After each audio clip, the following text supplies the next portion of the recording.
So we need conversation. We need tools to effectively reach hearts, change minds, so that even if abortion is illegal or legal, parents will not choose it. That's why conversations matter.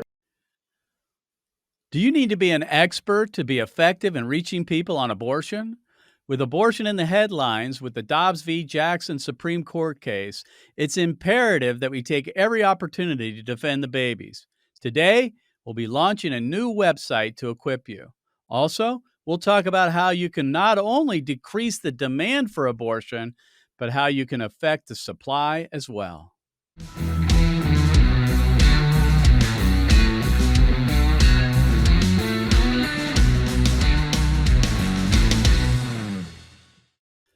Activist Radio, The Mark Harrington Show, is brought to you by Created Equal, and you can support our work by going to createdequal.org, and you can find out more about the radio program by going to markharringtonshow.com, and you can subscribe to the program by going to all the popular podcasting platforms. Well, today on the program, we're going to be talking about two subjects. The first is how you can better or effectively speak about abortion to people that you come across. And the second part of the program, we're going to be talking about Project Weak Link and how that ties into the recent events in Washington, D.C. that I've been talking about on my social media and on the radio program. So you want to stick around for the full program today. So we're going to be talking about two subjects: how to talk about abortion effectively and how to affect the supply side of the abortion equation. And my guest today is Seth Drayer. Seth is the vice president of Created Equal. Seth, thanks for being on the show. Hey, Mark, it's a pleasure to be here. Thank you. It's always good to have you. It is good to be here. So today we launched officially a webpage called Let's Talk Abortion. Now, I want people to understand, you've heard about, there's a lot of apologetics material out there on pro-life and a lot of good stuff, as you well know. Some of our mentors, Scott Klusendorf and others, have written great stuff about this. But this website, I think, is different. And I want our listeners and our viewers to understand there's a difference in this website that made it important for you to create. I know you spent a lot of time doing this. So with our team. You invested with your team, I know, but you invested a lot of heart and soul and sweat and blood into this thing. And I want people to understand what the website's about. So it's called Let's Talk Abortion. That's right. If you just go to letstalkabortion.com, they'll be right there. Okay. It forwards to the site. Well, you're right. We're not the first to have apologetic material, but Mark, right. And I think all your listeners and viewers know the heart of Created Equal has always been to enable anyone, anywhere to talk about abortion. Right. We're not just the leading thinkers. We want anyone, anywhere to be able to do this, have simple pointers for everyday conversations. So we're not talking about, this could work for this person, I suppose, but this is not how to talk to someone who's leading NARAL. We want a website that helps anyone talk to any average person they know about abortion in an effective way to change the hearts and minds, to move people from being pro-choice to being pro-life. So the website's pretty simple. It's a one-stop shop to help anyone in many different types of conversations talk about abortion effectively. So why did you come up? What gave you the idea? Because as I said, there's a lot of pro-life material out there. It's a lot of good stuff. But what gave you the idea initially to do this? Well, I don't know if you remember, we were in your office last year sometime, and I'd been on this other site, which is a website against pornography. Okay. And I saw they had this blueprint. What was the name of that? To fight the new drug. Okay. And they have a blueprint system for how to talk to people about pornography in an effective way. And I thought, we need something like that on abortion that takes all of the apologetics, all of the tactics, and can distill it down into bite-sized points, but not only bite-sized points, but tailored for the conversation. So you and I talked about this, and I suggested letstalkabortion.com, a division of Created Equal, where you can go online. You can say, hey, I want to talk to my child or my friend, youth I mentor, my pastor, and you'll get an individualized, customized navigator of how to navigate through that dialogue. So it's a very practical way of reaching people. Why do you think conversations are important? We talk about abortion, right? We see it in the news. Dobbs v. Jackson, the big case before the U.S. Supreme Court. It's all about politics these days, right? We're seeing it in the U.S. Supreme Court. State legislatures are moving to ban abortion. There's very little focus, at least from a lot of the pro-life organizations, on that grassroots. How do you converse with somebody that disagrees with you. Why are conversations important? Why shouldn't we just try to pass laws to end abortion? Well, it's two things, I think. When you walk into the Create Equal office, your viewers might not know this, but when you walk in, there's a wall with heroes on it, right? Yeah, People who have social reform. social reformers, so great people who like Nicholas Winton saving kids from the Warsaw ghettos, all these great heroes. And sometimes I think, what's a conversation? I mean, he rescued literal people from the ghetto. But here's the problem. We know that we cannot smuggle children to safety.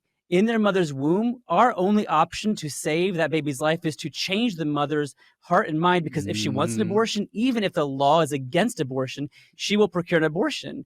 And just this morning, in our prayer time, Mark, you know this with our team, you were talking about the new back alley again, the pro-abortion people making a back alley. So even if abortion were illegal, they would have means for women to pursue abortion. So we need conversation. We need tools to effectively reach hearts, change minds, so that even if abortion is illegal or legal, parents will not choose it. That's why conversations matter. And we talk about affecting demand and supply, and I think both those are important. Obviously, changing hearts and minds and creating conversation affects the demand for abortion. Right. As long as there's demand, there's going to be abortion. Right. And whether it's legal or not, they're going to figure out a way to have abortions, right? And so that's why the majority of what we do is affect the demand side, which you have to change hearts and minds, win people to your position and to Christ in order to end this finally. We can cut off all the supply lines we want, but they're going to figure out a way. You can't do one without the other. They work together.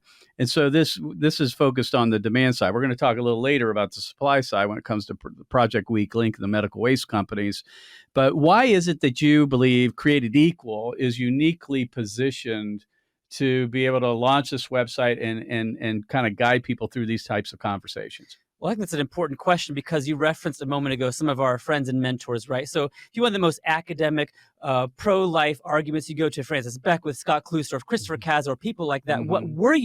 Our expertise is really on the streets, taking the big ideas, making them understandable to average people, reaching the normal people. And so I think that, and it's not only that, not only are the fact that we understand this, but we are daily on the streets. So, when I was making the site, working on it, I was talking to our team, because they're out more frequently than me on the streets. And I asked, like, what kind of things are you hearing? We want this to be relevant to today's conversation. So I think we're unique that every day we're out there. Our team is right now in Iowa, on the road. Yeah, so I just got a call from one of them.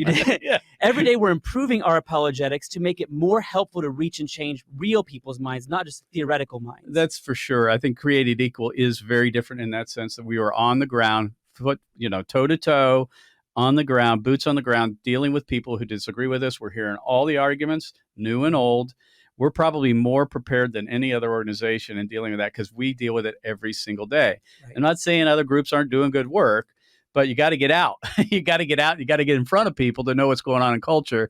And that's what we specialize in. And that's why I think, as you say, we are positioned uniquely to deal with that. And that's why I think this website, letstalkabortion.com, is so important. Now, another thing about this site that I think is also unique is it has a roadmap for talking to different segments of the population. If you would go through a few of those, and I thought in particular, the one that interested me the most is talking to children, because that's kind of a taboo subject. So like, believe me, that's not what I want to talk about with my children or other people's children. It's not like, whoa, they might not even know what sex is. It's like, how do you introduce this concept? It's all around us. I mean, abortion is what it is. It's part of culture. So take us through each one of those segments or those demographics that you speak directly to, and then specifically children. Yeah. So anyone who goes to letstalkabortion.com, the first thing you'll see is you can choose, you have a question about a specific topic like abortion, Create Equal. You can choose that button, but there's a button saying, I want to talk with, where you can say, okay, my conversation is going to be with a specific person in mind. So you hit, I want to talk with, and then you have lots of choices. My children, I want to talk with youth that I mentor. We're thinking of like youth pastors or youth sponsors to youth groups, or also my friends. So high schoolers, college kids who have friends who are maybe pro-life, pro-choice. You could choose my pastor. You could choose someone who has had an abortion or someone who is considering an abortion. There are many or even the public if you're going to get involved in outreach. So all of those choices are there. What's interesting, though, is even when you choose, let's say, my pastor, you have further customization options based on, is your pastor pro-life or pro-choice? So a lot of customization choices in here where we really give you a roadmap that will help you in that specific instance, a specific context. But to children, yes, this is important for me because I have young children, right? And so I think a lot about how do I take these big questions, make it sensitive in the right way and appropriate for them, but still giving them the important worldview ideas now they'll need later. And so just as a kind of a brief 2 pointers from our navigator for talking to children, we drew home that you need to focus, the beginning point should be, what is truth? Children are growing up in a world where truth is relative, or truth is something that's based on your skin color, whether you're racist or not. We say, no, that's not right. We need to begin with what is truth with children. Children should learn that truth is just telling it like it is. So is a fetus a human or not a human? There's a truth there, right? Kids are learning what truth is. And the second point we say drill with children is very basic, very simple, and that is this simple idea: parents should care for their children. Begin there.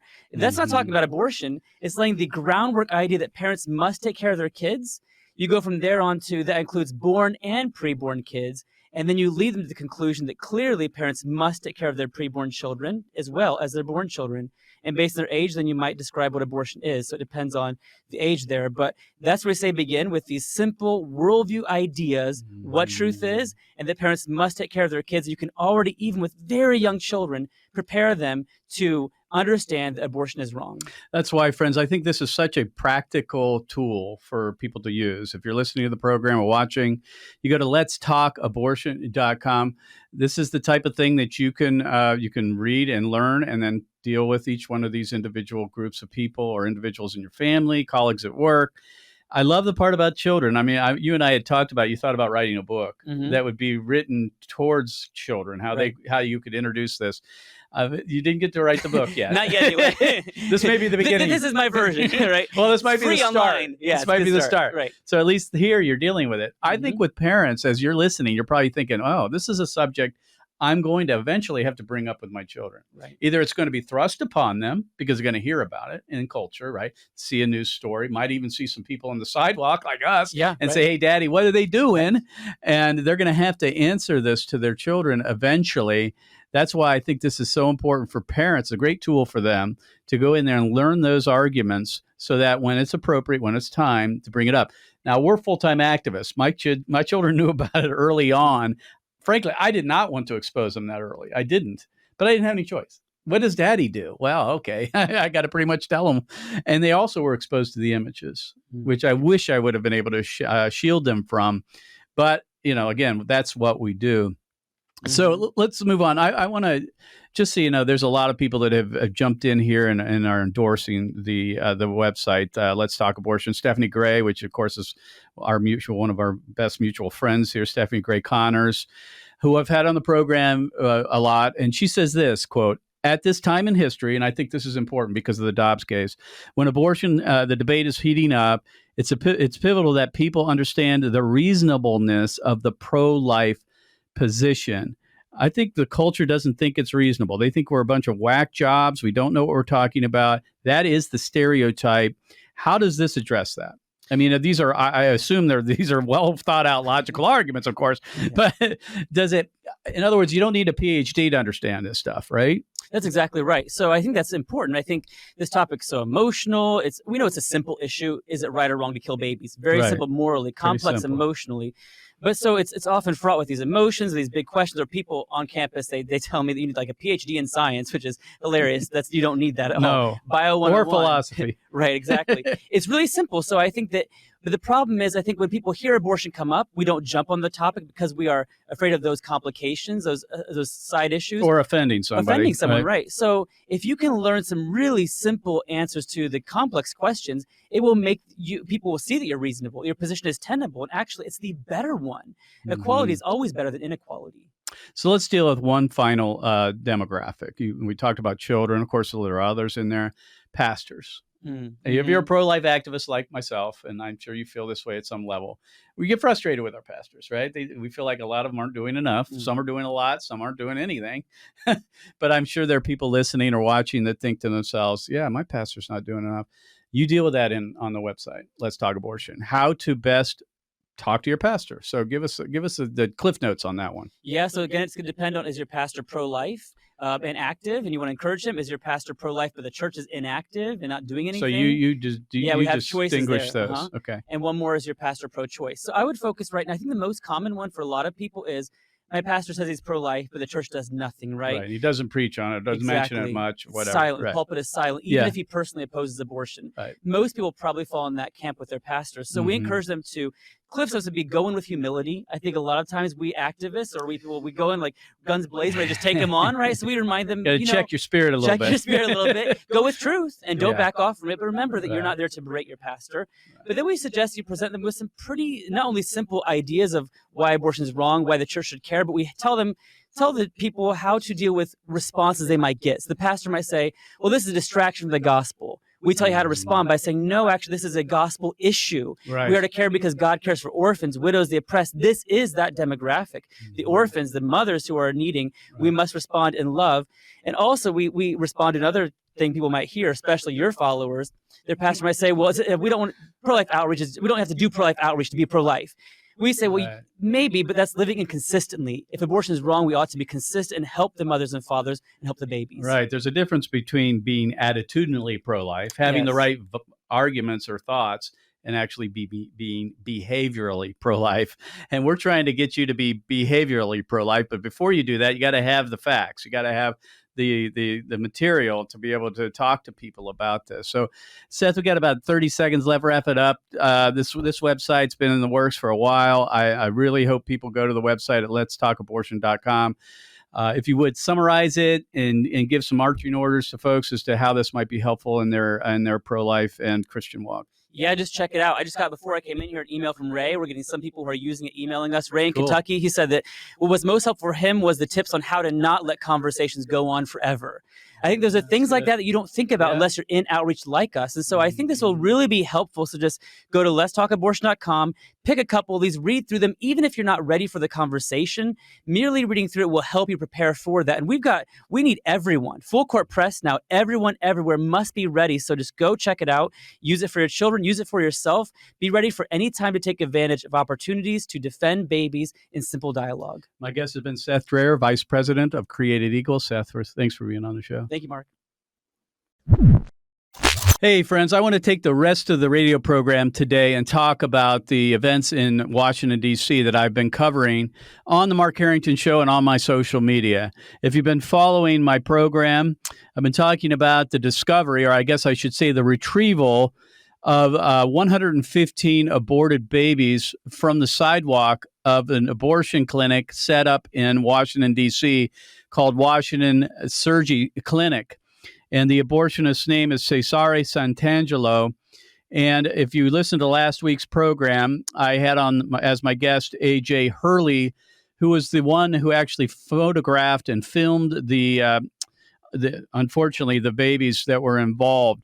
So I want to give you an update on this story. The initial action point was to be calling the Mayor Bowser, Washington, D.C. mayor. The mayor has said that they are not going to investigate this, which is not unexpected by us. So we are moving on. We are going after, that is, to expose the medical waste company that continues to lie about their involvement in this story, in this injustice. That company is by the name of Curtis Bay Waste Services.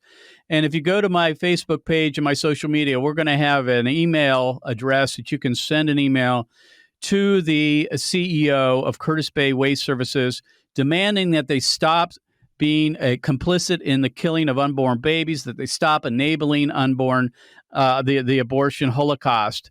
So you can go to my Facebook page or all my social media platforms to find out that email address, and you will be able to generate an email to the CEO of Curtis Bay Waste Services. Now, beyond that, this fits in with a project that we long ago launched called Project Weak Link. And Project Weak Link is a project that was born out of the original videos that were released by the Center for Medical Progress and David Daleiden in 2015. If you recall, way back when, that was 7 years ago, those videos were released showing Planned Parenthood staff members and employees dealing with the selling of human baby parts that were killed by abortion. And in those videos, there was a set of videos that were taken from undercover videos taken from the National Abortion Federation's convention that were leaked to the public. They were not intended to go out. In other words, there was a court order on the videos, but they were leaked to the public. And in those videos, the abortionist, Renee Chillian from Michigan, talks about the link between medical waste companies and the abortion cartel.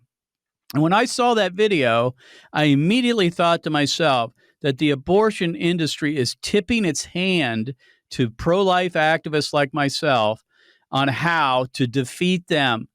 This is a supply side approach to the abortion industry. We talked to Seth Drayer earlier about the demand side in trying to convince people against abortion and changing hearts and minds, changing culture. But this is more of a supply side attempt to squeeze the abortion industry by getting the medical waste companies to refuse to enable the child killing, to stop doing the dirty work of Planned Parenthood and other abortionists across the country. It's called Project Weak Link. And so what I want to do here, I want to play this video. This video is it's on our YouTube page at markharringtonshow.com. You can go there, or you can go to Create Equal's Facebook page. This is the video that I compiled, taken from that National Abortion Federation convention, where Renee Chillian basically tells us what we can do to end abortion. Go ahead and play that clip. Fired us that I had 5 months worth of fetal tissue in my freezers. I mean, we were renting freezers. That's all I thought about. Like, I was so consumed with fetal tissue, I was ready to drive to Upper Michigan and have a bonfire, and was just trying to figure out, how I wouldn't get stopped, or how far in the woods would I have to go to have this fire that nobody was going to see me. I mean, it was the worst. I know the videos are the audio is kind of hard to listen to, but basically Renee Chillian's saying, because Stericycle and the other medical waste companies refused to pick up the aborted babies from her abortion centers, she was considering going up to Upper Michigan and creating a bonfire. She also goes on to say that she was paying someone to dump the babies down the sink in her abortion mill because she could not find a medical waste company to dispose of them. Then she goes on to say this, and if you would play this next clip, this is again Renee Chillian from the National Abortion Federation's videos that were leaked to the media in 2015. Because we are all one incinerator away, or one incineration company away from being closed. All right, now I don't know if you could hear that, but Renee Chillian, an abortion clinic owner in Michigan, says that they, meaning the abortion industry, is one incinerator company away from being shut down. When I heard those words, I launched Project Weak Link. And as you can tell by the name of the project, we go after the weak link. And the weak link in the abortion cartel is the medical waste companies. Because bottom line is this: if you can't dispose, or if they cannot dispose of the babies, they won't be able to kill them. It's as simple as that. They'll have to break the law. They'll have to throw them in the dumpster. They'll have to pour them down the sink. They'll have to create bonfires, all that kind of stuff. If they can't get the medical waste companies to be complicit in the killing of unborn babies, they can't continue to do it. And so we launched Project Weak Link, which was focused on bringing pressure on these medical waste companies, bringing pressure on the CEO and the board of directors, letting people know in their communities that this is what they do. They support the abortion holocaust. Also, we understand that medical waste companies, as a rule, are not ideologically pro-abortion. They're just doing this as a business. They're picking up other medical waste. They really don't care, for all I can tell, that they're doing this because they're pro-abortion.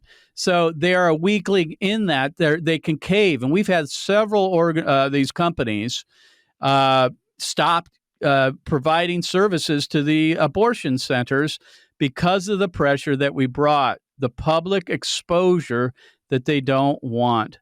And that is people knowing what they do. So you can find out more about Project Weak Link by going to projectweaklink.com. This is a project of Created Equal.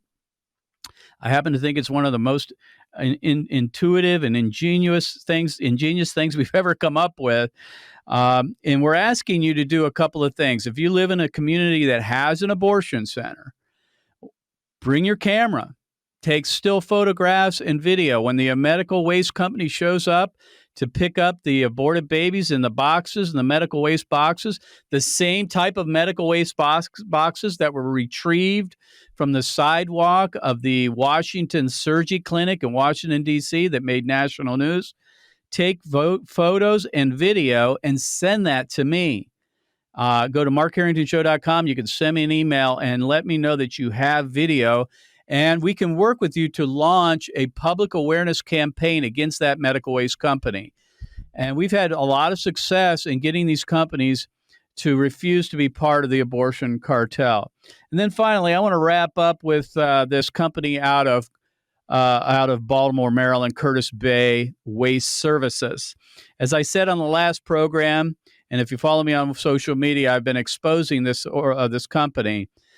They have refused to admit that they are picking up fetal remains. We have the evidence. We have the video. We have the picture of the box. We have the picture of the babies in the box with the Curtis Bay Energy or Waste Services emblem and the address on the box.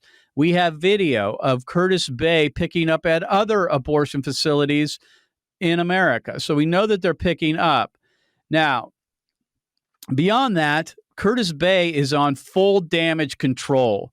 They have done two things. They have been changing their web. They're lying. First of all, they're saying that they don't pick up fetal remains, which we know is the case. But they have changed their website. Once this story broke, I immediately took screenshots of every page of the website to make sure that if they changed the website that we'd find out. And they made two changes. One of them says that they were a cradle-to-grave biomedical waste provider, incinerator.